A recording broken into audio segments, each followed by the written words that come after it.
அனைவருக்கும் வணக்கம். இன்னைக்கான ஆன்மீக பதிவில் நாம் பார்க்க போகிற ரொம்ப முக்கியமான ஒரு பயனுள்ள தகவல் என்ன அப்படின்னு பார்த்தீங்கன்னா, நாமக்கல் நரசிம்ம சுவாமி கோவில் தேரோட்டம் பார்த்திங்க அப்படின்னா ரொம்ப கோலாகலமாக நடந்திருக்குங்க. இந்த தேரோட்டத்தை பற்றி நாம் பல விஷயங்களை தெரிஞ்சுக்க போகிறோம். அது மட்டும் இல்லாமல் நமக்கு அறிந்த பல கோவில்களில் அறியாத ரகசியங்களும் ஒளிஞ்சிருக்குங்க. அந்த வகையில் தற்போது நிகழ்ந்திருக்கக்கூடிய இந்த நாமக்கல் நரசிம்ம சுவாமி கோவில் தேரோட்டத்தினுடைய மகிமை சிறப்புகள், நீங்கள் அறியாத பல அதிசயங்கள், இது எல்லாத்தையும் இன்னைக்கு வீடியோவில் நாம் தொடர்ந்து பார்க்க போகிறோம். ஸோ இந்த பதிவு உங்களுக்கு மிக பயனுள்ள விகிதத்தில் இருக்கும். வீடியோ ஸ்கிப் நம்ம கடைசி வரைக்கும் பாருங்கள். வீடியோக்குள்ளே போகிறதுக்கு முன்னாடி இது வரைக்கும் நீங்கள் நம்ம சேனலை சப்ஸ்கிரைப் பண்ணல அப்படின்னா உடனே சப்ஸ்கிரைப் பண்ணிக்கோங்க. அப்படியே பக்கத்தில் இருக்கக்கூடிய நோட்டிஃபிகேஷனுக்கான பெல் பட்டனையும் ப்ரெஸ் பண்ணிக்கோங்க. சரி நேயர்களே, வாங்க வீடியோக்குள்ளே போகலாம். நாமக்கல் நரசிம்மர் கோவில் திருத்தேரோட்டம் சனிக்கிழமை கோலாகலமாக நடந்துச்சு. கோவிந்தா கோஷம் முழங்க ஏராளமான பக்தர்கள் வடம் பிடித்து தேர எடுத்திருக்காங்க. அது மட்டும் இல்லாமல் நாமக்கல் மலையினுடைய ஒரு புறத்தில் குடைவரை கோயில்களான நரசிம்ம சுவாமி, நாமகிரி தாயார் சன்னதியும், மற்றொரு புறத்தில் பார்த்தீங்கன்னா அரங்கநாதர் சன்னதியும் அமைஞ்சிருக்கு. நரசிம்மர் கோவிலினுடைய முன்புறம் 18 அடி உயரத்தில் ஆஞ்சநேய சுவாமி கம்பீரமாக எழுந்தருளி இருக்கார். இந்த கோயில்களுக்கு நாட்டின் பல்வேறு பகுதிகளில் இருந்தும் பக்தர்கள் வந்து சென்ற வண்ணமே இருக்காங்க. ஒவ்வொரு ஆண்டும் பங்குனி மாதத்தில் நரசிம்மர், அரங்கநாதர் மற்றும் ஆஞ்சநேய சுவாமி திருத்தேரோட்ட பெருவிழா கோலாகலமாக நடைபெறுங்க. அதன்படி இந்த ஆண்டின் திருத்தேர் பெருவிழாவானது கடந்த 4ஆம் தேதி கொடியேற்றத்துடன் தொடங்கியிருக்கு. அதனை தொடர்ந்து பார்த்தீங்கன்னா கோயில்களில் வந்து திருமஞ்சனம், பல்லக்கு புறப்பாடு பண்ணுறது, சிம்ம வாகனத்தில் அனுமந்த வாகனம், கருட வாகனம், திருவீதி உலா வந்து வரக்கூடிய நிகழ்வு இந்த வாகனங்கள்லாம் நடைபெற்றிருக்குங்க. மேலும் பார்த்தீங்கன்னா சுவாமி வந்து தாயாருடன் சேஷ வாகனம் மற்றும் யானை வாகனத்தில் பார்த்தீங்கன்னா வீதியுலா வரக்கூடிய நிகழ்ச்சிகளும் நடந்திருக்கு. நாமக்கல் குளக்கரை நாமகிரி தாயார் திருமண மண்டபத்தில் வியாழக்கிழமை இரவு ஸ்ரீதேவி பூதேவி தாயாருடன் நரசிம்மர், அரங்கநாத சுவாமி திருக்கல்யாண வைபவமும் நடந்துச்சுங்க. அதற்கு பிறகு திருமாங்கல்ய தாரணம், இறைவனுக்கு மொய் சமர்ப்பிக்கிறது, மாங்கல்ய பொட்டு அளிக்கிறது, பட்டு அங்கவஸ்திரம் அளிக்கிறது, மணவரை அலங்காரம் உள்ளிட்டவற்றை பக்தர்கள் மேற்கொண்டிருக்காங்க.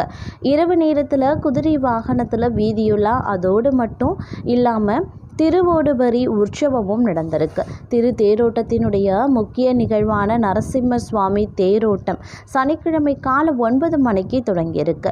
நாமக்கல் மக்களவை உறுப்பினர் வந்து இந்த விசேஷத்தில், இந்த தேரோட்டத்தில் வந்து கலந்து கொண்டார் அப்படின்னும் சொல்லப்படுதுங்க.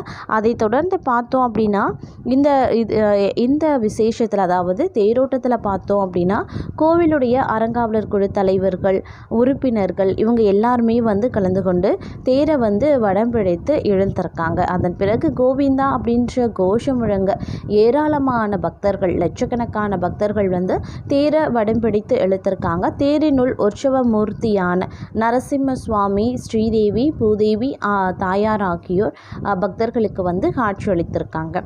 நரசிம்மர் கோயில் முன்பிருந்து புறப்பட்ட இந்த தேர் ஆஞ்சநேயர் கோயில் வழியாக சென்று மீண்டும் நிலைய வந்தடைஞ்சிருக்கு. விழாவில் பங்கேற்ற பக்தர்களுக்கு அன்னதானம், நீர்மோர், பானகரணம் உள்ளிட்டவை வழங்கப்பட்டிருக்குங்க. தொடர்ந்து மாலை நேரத்தில், அதாவது 4:30 மணி அளவில் அரங்கநாதர் மற்றும் ஆஞ்சநேயர் கோயில் திருத்தேரோட்டம் நடைபெற போகுது. கடைவீதி பகுதியை சுற்றி வந்த இரு தேர்களையும் திரளான பக்தர்கள் வடம் பிடித்து எடுத்திருக்காங்க. தேரோட்டத்தையொட்டி நாமக்கல் நகரில் போக்குவரத்தும் மாற்றி அமைக்கப்பட்டிருக்குங்க. அது மட்டும் இல்லாமல் இந்த கோவில் அப்படிங்கிறது ரொம்பவும் பிரசித்தி பெற்றது அப்படின்னு சொல்லலாம். இந்த திருக்கோயில் மலையின் மேற்கு புறம் குடைவரையில் அமைஞ்சிருக்கு. இங்கே வலது காலை தரையில் ஊன்றியும் இடது கால மடி மீதும் வைத்து ஸ்ரீ நரசிம்மர் வீற்றிருக்கிறார். ஸ்ரீ ராமகிரி தாயாரினுடைய சிறப்பு அப்படின்னு பார்த்தோன்னா, இங்கு அமைஞ்சிருக்கக்கூடிய அரிநாமகிரி தாயார் மேற்குல இருந்து கிழக்கு நோக்கி ஸ்ரீ நரசிம்மரை தரிசித்தவாறு தவம் செய்வது போல அமைக்கப்பட்டிருக்கு. இங்கே இருக்கக்கூடிய நரசிம்ம தீர்த்தத்தில் நீராடி தாயாரை பூஜிக்க சகல செல்வங்களும், பில்லி சூனியம் போன்றவை ஒரு மண்டல காலத்திற்குள் விலகும் அப்படிங்கிறதும் நம்பிக்கையாகவே இருக்கு. இந்த திருக்கோயிலின் பெயராலேயே திருவரைக்கல் எனப்படக்கூடிய நாமக்கல் நாமகிரி அப்படின்னு முன்பு புராணங்களில் வந்து சொல்லப்பட்டிருக்குங்க. ஸ்ரீ நரசிம்மருடைய சிறப்பு அப்படின்னு பார்த்தோன்னா, இந்த திருக்கோயில் மலையின் மேற்கு புறம் குடைவரையில் அமைஞ்சிருக்குங்க. இங்கு வலது கால தரையில் ஊன்றியும் இடது கால மடி மீதும் வைத்து ஸ்ரீ நரசிம்மர் வீற்றிருக்கிறார். அருகில் பார்த்தீங்கன்னா பூஜக முனிவர்களான சனக சந்தர்களும் சூரிய சந்தர்களும் கவரி வீச வலதுபுறம் ஈஸ்வரனும் இடதுபுறம் பிரம்மாவும் பகவான் இரணியனை அடித்த உக்கிரம் தீர வழிபடுறாங்க. ஸ்ரீ மகாலட்சுமியின் தவத்தால மகிழ்ந்ததால இங்கு ஸ்ரீ லக்ஷ்மி நரசிம்மர் அப்படின்னு அழைக்கப்படுறாரு. பிரம்மா, விஷ்ணு, சிவன் ஆகியோர் ஒரே இடத்துல அருள் பாலிக்கிறதுனால மும்மூர்த்தி ஸ்தலம் அப்படின்னும் அழைக்கப்படுது. இங்க இரணியனை வதைத்ததுக்கு அப்புறம் இரத்த கரையுடன் கூடிய நகங்களுடன் பகவான் காட்சி தருகிறார்.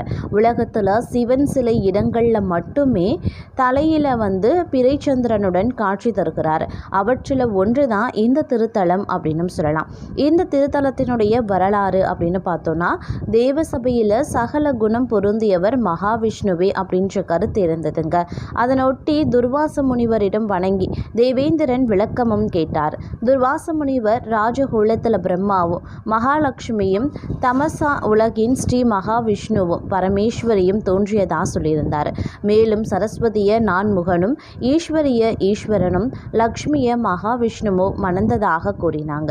சகலவிதமான பொறுமையுடன் ராஜகுலத்தில் பிறந்த மகாலட்சுமியை வகித்து உலகத்தை காப்பாற்றி வருவதனால மகாவிஷ்ணுவே சிறந்தவராவார் என கூறினார் துர்வாச முனிவர்.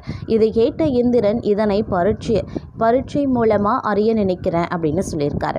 பகவான மனதில் தியானித்து துர்வாசர் சத்தியலோகம் சென்றார். அங்க மகாவிஷ்ணு நித்திரையில் இருந்திருக்காரு. துர்வாச முனிவரின் வேகத்தை கண்ட துவார பாலகர்கள் அவரை தடுக்கல. தான் வந்ததும் மகாவிஷ்ணு நித்திரையில் இருப்பதை கண்டவுடன் மகாவிஷ்ணுவின் மார்பில் எட்டி உதைத்தார். மகாவிஷ்ணு கோபம் கொள்ளாம சாந்த முகத்துடன் முனிவரை பார்த்து தாங்கள் உதைத்ததால மார்பு பகுதி புனிதமடைந்ததாகவும் தங்கள் பாதம் வலிக்குமே என கூறி முனிவரின் பாதத்தை வருடினார். உடனே துர்வாசர் தெளிவடைந்து மகாவிஷ்ணுவிடம் பிழை பொருந்தியமாறு கேட்டுக்கொண்டார். இந்த பணியை செய்த தவறை வந்து துவார பாலகர்களை மூன்று பிறவிகள் எடுத்து இருப்பிடம் அடைவாங்க அப்படின்னு தண்டனை கொடுத்தார்.